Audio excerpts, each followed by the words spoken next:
common thread I've seen from your comments on Jim Brown and just from everything that I've read about his life was the common theme of self determination. And we've seen it from our conversation about how his decision to leave football, his decision to pursue an acting career. So, how did this philosophy of self determination and you're going to treat me like a man at all costs?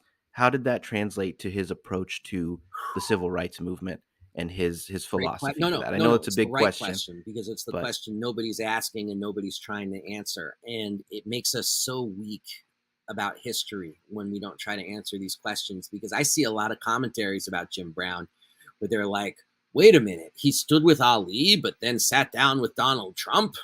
What kind of sellout was that? Or, wow, he really switched his politics. Jim Brown never switched his politics. He was a consistent political thinker, whether you agree or disagree with these politics. He was a consistent political thinker for decades and decades. And that consistent political thought line and through line was what he referred to as green power. And green power and that concept of green power, of course, I mean money, not environmentalism.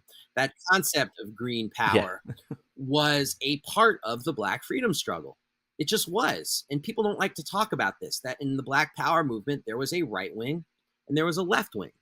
The left wing was like the Black Panthers and Huey Newton and the Dodge Revolutionary Union movement. That was the left wing, very influenced by socialist politics, very influenced by Marxism. The right wing was about how do we build up our capitalist base? Forget politics, forget integrationist aims of the civil rights movement. How do we build up our community as a way to make us an economic force? Jim Brown talked to me and wrote a lot about admiration, as he put it. I think this is too, I think I have issues with this historically, but he was like, why can't we be like the Jews? Jewish people were able to build up their sure. wealth and their base. I would also point out that Jewish people built up their wealth in their families through being part of union movements in the turn of the 20th century. There's a part of that too, about how families rose out of poverty and early immigration. But that's less important. What's more important is that Jim Brown was a part of the Black freedom struggle, was a part of the Black Power movement, but represented a wing of it that we don't necessarily talk about. So when people say, how could he endorse Richard Nixon? It's like, well, Richard Nixon was giving speeches about Black Power. They were right wing speeches, but they were speeches that said, we need to welcome this slogan because it means people embracing capitalism and embracing America. So Richard Nixon was actually trying to build that right wing of the Black Power movement, and Jim Brown was a part of that. But we have to remember, he was a wing of Black Power, not separate from it. So Huey Newton saw Jim Brown as a dear friend. They would talk for hours. And Jim Brown spoke at Huey Newton's private funeral. And tragically, there's no video of what he said or audio. I looked, believe me. But he was one of the speakers there. And so that speaks to a diversity of thinking and solidarity and flexibility, while at the same time being very firm in his own beliefs as to what would push society forward. And that brings us back to Hollywood, if you don't mind, because when Jim Brown, when Jim No, Brown sure. was in his late 40s, he was like, he saw Hollywood changing a little bit, and this time we're in the late 70s, early 80s. And he came up with this idea of starting a film company with Richard Pryor. Now, the film company imploded very quickly. The only film they ever made, they were called Indigo Pictures. The only film they ever made was Richard Pryor's concert film, Here and Now. But they had the opportunity to do Purple Rain and passed on it. And I think the story of them passing on Purple Rain, and that led to their eventual breakup, is instructive, because Jim Brown's pretty much pushed Purple Rain away because the producer and director and all that, they didn't want to hire Black people behind the cameras. And Jim Brown said, if we're going to be a film company and do it differently, then we can't just be about faces in front of the camera. We have to be about behind the camera too. Now, as I say this to you right now, that sounds admirable and laudable. And like, yeah, that's right. That's how it Yeah, should be absolutely. done. But I went back and read newspaper accounts at the time. Richard Pryor was like, no, no, no, no, no, no, no, no. That makes us sound prejudiced. That makes us sound anti-white. And the media at the time was like, are you saying you won't hire white people? Isn't that a form of reverse discrimination? And it's Is this conversation happening back then, or is this a 2023 conversation? I Jeez. know, right? That's very true. I mean, maybe I'm being so naive, but I at least hope there would be people today who would be like, damn right, there should be people behind the camera, you know? But back then, it was like the media was like, oh my God, Jim Brown's a racist. He doesn't want white people working for his company. And it led to their disillusion. Now, it also has to be said, Richard Pryor was very unwell at this time, was just getting out of the hospital for the infamous freebasing incident where he set most of his body on fire. I mean, it was just a horrible time, frankly, for both men for different reasons. So I can see why it didn't get off the ground. They also very much differed politically, and that's just the reality of the situation. But the mere fact that Jim Brown was trying to try something this audacious is so similar to his work in the Black economic unions, is so similar to him meeting with Richard Nixon in 1968, is so similar to him trying to squeeze money out of Donald Trump in 2008.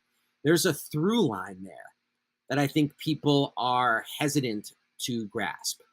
I'm curious about is so I just did an interview with Professor Silka Maria Weineck about Joe Oh, Lewis, and we talked a lot about how he was perceived by white America. So I guess the question about Jim Brown is, what was the perception of him by the general public, by white America? I mean, maybe the mhm. different phases of his life, but I guess during his peak, his prime as an athlete, as an actor, how was he perceived Well, first by of white all, America? Professor Winnick, their writing on Joe Lewis is so brilliant, and I didn't know that she was on the show. That's amazing. So awesome. um, yeah. Thank you. She was great. Uh, Yeah. Jim Brown was not funny like Muhammad Ali was funny. You know what I'm saying? Uh, Jim Brown was much more in the tradition of Bill Russell, which was, you don't like me, bleep you. You know? Mhm. He always seemed very, very regal and almost Yes. almost royal in a sense Oh, with the way he and Bill carried Russell himself as and such. well, and that sense of Mhm. Yeah. regality in a country that's with so many roots in white supremacy, that didn't always go over well, to put it mildly. But it was always this question of where politics were in this country. Like there were times where, white America absolutely could not stand Jim Brown. There were times when there were generational shifts and people were like, that's the baddest MF on the planet. We love Jim Brown. And then it was like people, when he got older, and particularly when he started doing the work around the incredibly important work around intervening in gang life, both inside and outside of prisons, with American, which, as one person said to me, was kind of like an Alcoholics Anonymous for gang members, uh, which is one way to describe it. It also provided jobs for people to train other young gang members in how to disengage from the worst parts of the life. Uh, Jim Brown, I mean, was not liked. He wore the red, black, and green kufi for many decades. He was trying to make a statement as to what, as his solutions might have been seen by some as centrist or whatever, or politically too flexible, but his position in terms of where he stood was really unwavering. And I'll just say this about the gang stuff. Like, I don't think people appreciate nearly enough. They're like, oh, Jim Brown worked with the gangs in Los Angeles. Jim Brown devoted his home to people like Bloods, Crips, whoever. His home was the hangout spot 7 days a week in the West Hollywood Hills. And if he had to, even in his 60s, wrestle somebody to get respect, he would do that. In his 60s. That was in Sports Illustrated. I'm not making that up. I'm not just hearing that from someone who's like, I love Jim Brown. This was Steve Russian from Sports Illustrated, who was there in the room when these two, like this young kid and Jim Brown, are rolling around on the floor. I mean, he had respect. I spoke to one guy who called him he called him the shot caller. There's no greater compliment, you know, and a shot caller, no greater compliment. And I don't think people nearly appreciate how the anti-gang hysteria in the United States in the 1980s. Daryl Gates was seen as a hero, the infamous LAPD police chief. Colors, the movie, was out. The beginnings of the rap music that people said was actually the cause of the growth in gangs. And the anti-rap music hysteria existed not just in the white community, but the black community as well.